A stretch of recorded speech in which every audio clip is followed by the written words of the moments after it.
Brought to you by Alman Auctions, the worldwide leader in antique tractor auctions.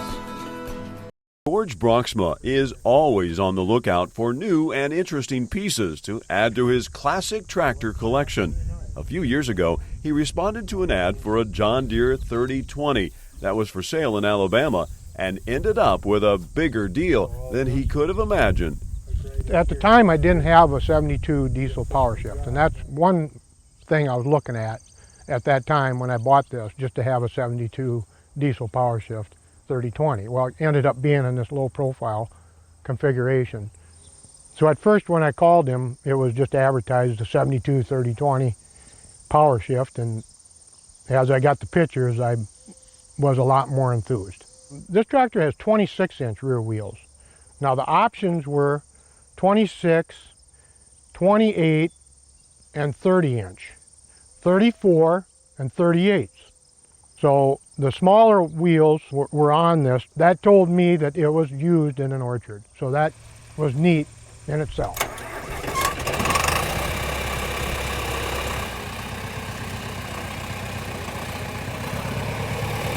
This 3020 was built in 1972, a time when Deere went away from the wraparound panels many people associate with orchard tractors. George isn't sure how many were built in this configuration, but he hasn't come across many of them. This tractor was originally sold in Florida and bounced around a few places before George got his hands on it.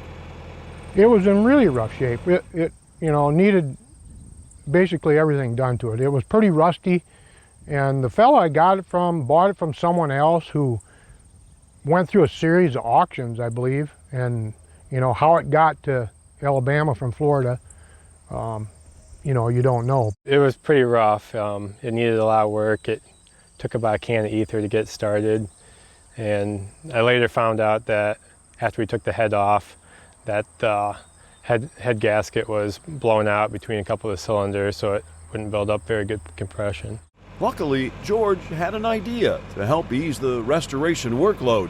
He took it to the local college where his son Ted attends and let them rebuild it as a class project. The whole class was involved, so we got to kind of teach some other kids that weren't around tractors very much, a little bit about them. And yeah, I think they really enjoyed it, and it was pretty fun to get it running again, and it was a good experience. When the school teacher, vocational school teacher, asked me, I said, I want everything balanced. I want these kids to learn, and I want all John Deere parts. So we went through a local John Deere dealer, and they would bring out parts, and the kids weighed every piece, and they would file something off to make it accurate, and we did everything under a microscope. And I did that because I liked this tractor, but I also wanted them kids to know what it would be like to do one really right instead of cut corners, so we did not cut corners. The 3020 is powered by a 4.4-liter, four-cylinder diesel engine that's rated at 71 horsepower. One detail that always catches the eye is the unique exhaust pipe, which is underslung to exit below the rear axle. It took a lot of time and effort by George to get that pipe restoration just right. It's a Marital Bend original exhaust pipe where there's not a crease in the pipe, and to find that, you can't buy that today. So I drove around to a lot of different exhaust shops in a matter of a year to a year and a half of hunting down someone that could do it.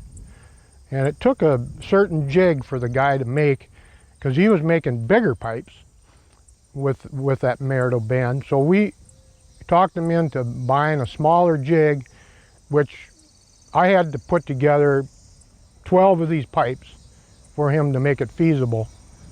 So I built more pipes than what I need, but at least I got my pipe, and it was one of the most expensive things on the tractor. The Braaksma family has a few classic tractors in their collection, and they focus most of their attention on restoring John Deere's. It's a great hobby that father and son can enjoy together. We get to spend some time together on the tractors and work on them together. We get to go to some different shows. People have hobbies of golfing, fishing, different things. And we like that too, but we enjoy on a Sunday afternoon to sit and look at our tractors, or maybe go to a show, meet new people.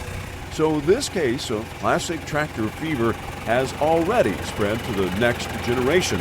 George plans to keep on adding to his family's collection, and why not?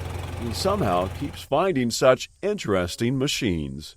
Most of this has kind of happened on its own, and I've been pretty fortunate, or lucky. I don't know what to say. It just, when certain things happen, someone calls me and they'll ask me a question, and next thing you know, I'm finding something else that I like. So I probably will keep planning to do a little more. So can't get rid of the bug. You work and raise these crops, and you do farming and raise livestock. You got to enjoy life too.